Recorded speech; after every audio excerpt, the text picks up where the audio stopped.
SEGA. Okay, so today we're going to do a deep dive into something pretty cool. Right. A pinball machine. And not just any pinball machine. Okay.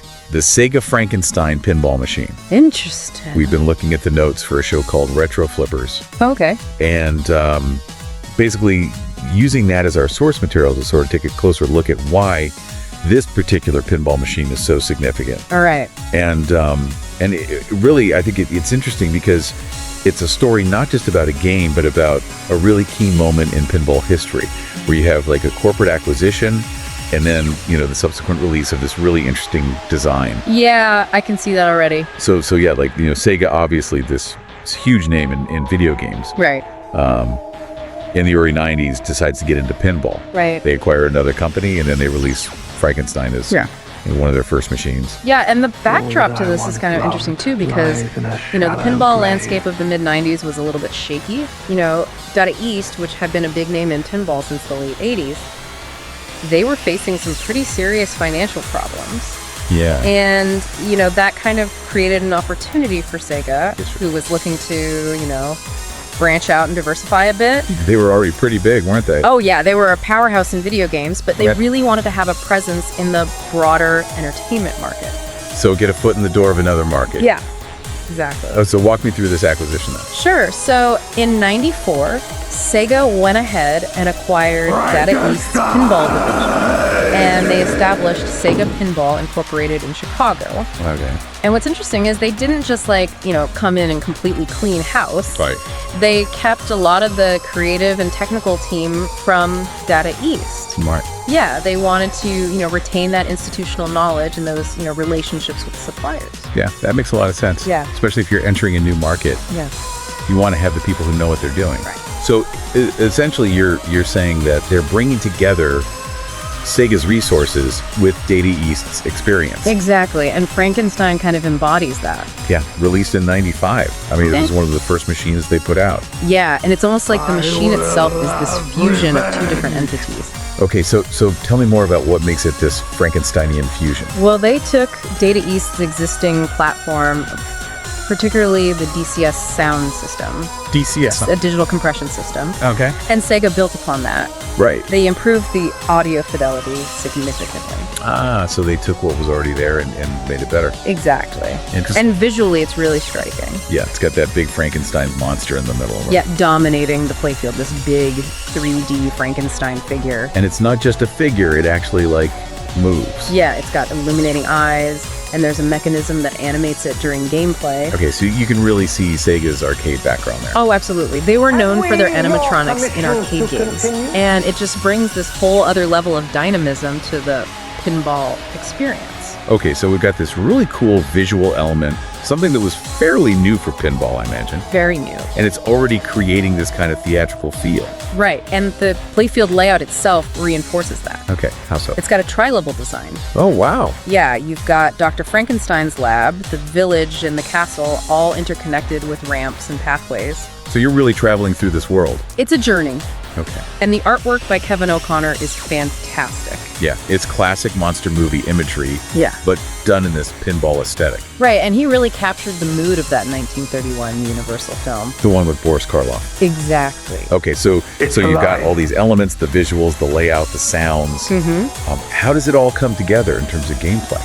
Well, there's this really cool feature, the lightning ramp. Okay. It's at the top of the playfield, and when you hit it, Yeah. it triggers a whole sequence. The lab illuminates, and you get these sound effects that really make it feel like you're bringing the monster to life. I mean, it's not just about sending the ball somewhere. It's about this whole theatrical experience. Right. It's that integration of theme and gameplay that SEGA was so good at. Okay, so they really were pushing the boundaries Oh, yeah. in terms of how a pinball machine could look and feel. Absolutely. And how about the actual gameplay, the rules of the game?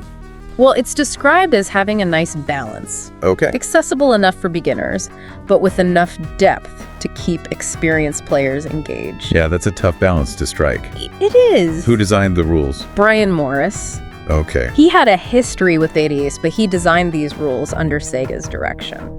Interesting. So you've got that Data East DNA, but with SEGA's influence. Right. And what's the main objective? Well, fittingly enough, you have to bring the monster to life. Of course. You collect body parts, harness lightning energy, and ultimately animate the creature. So it's like a multi-stage process. Yeah.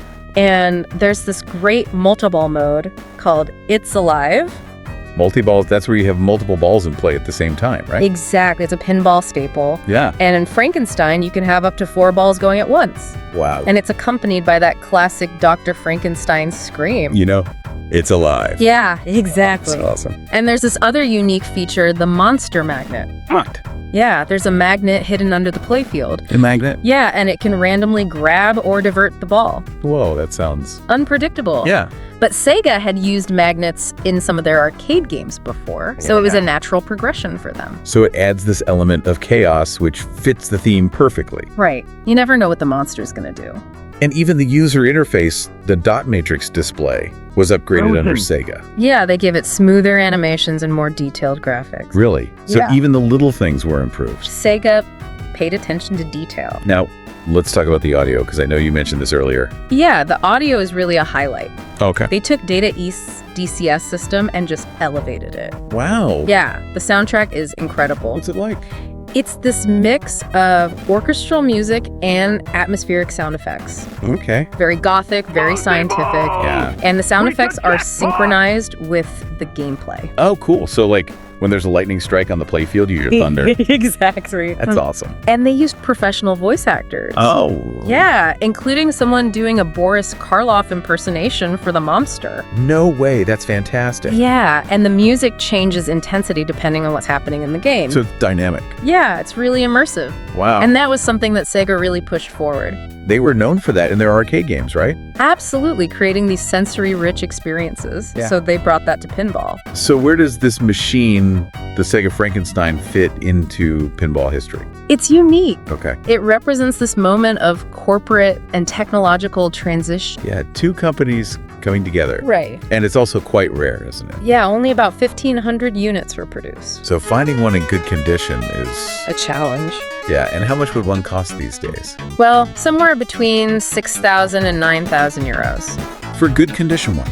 Yeah, and potentially more for a restored example. Wow, that's A lot of money. yeah, But it's a collector's item. Yeah. And people love it for its hybrid nature. right. It's got Data East's DNA, but it's a SEGA machine. Exactly. It's a Frankenstein's monster of a pinball machine. And enthusiasts seem to think it captured the best of both worlds. Yeah. Data East's accessibility and SEGA's innovation. Wow, so it really was greater than the sum of its parts. It seems so.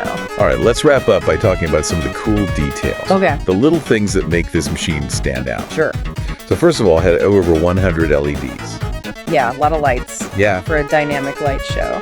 And the Frankenstein model itself is made of over 15 separate plastic pieces. Yeah, they really put effort into making it visually impressive. Okay, and there's the villager multi-ball mode. Right, a reference to the movie scene where the villagers chase the monster, Yeah. and in the game, the lights chase the balls. Clever. Yeah, the nice thematic tie-in. And some of the European versions had slightly different back glasses. Yeah, probably to address local sensibilities. Interesting. And there was a limited edition Monster Madness version. Monster Madness. What was special about that one? It had special finishes and glow-in-the-dark elements. Wow. Only about 100 were made. A true collector's item. Absolutely. I get that the original prototype actually had a feature where the monster could grab the ball. Yeah, but they removed it because of reliability issues. Oh, too bad. Yeah, but it shows how ambitious they were. Yeah, they were really trying to push the boundaries. Absolutely. So as we wrap up this deep dive, I think it's safe to say that the SEGA Frankenstein is a really compelling example of a corporate and technological fusion.